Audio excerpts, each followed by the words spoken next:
За улсын хурлын хаврын чуулган эхлэхээс өмнө 4 гишүүнд шүүхээс хөлийн хориг тавиад байна.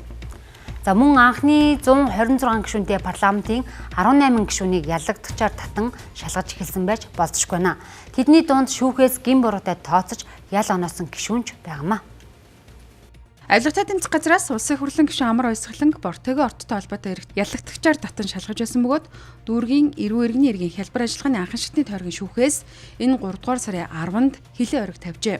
Түүнд улс төрд нөлөө бүхий итгээд эрх мэдэл албан тушаалаа уруулан ашиглах, их хэмжээний хахуул авах, үндэслэлгүйгээр хөрөнгөчих зэрэг хэд хэдэн зүйл ангиар эрэг үүсгэн шалгаж эхэлсэн юм а.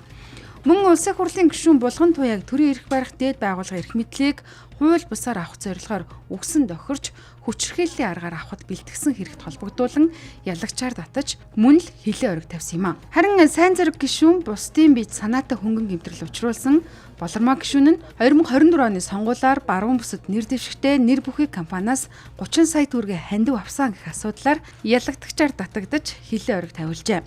За эдгээр гишүүд бүгд улсын хурлаар ерөнхий сайд Зандан шатрыг огцруулах акц хийсэн үндсэн хуулийн цэцгийн их судлалын уралдаанд оролцож үндсэн хуулийг зөрчсөн гэх дүгнэлт гаргасан улс төрийн түүхтэй анхаарал татна.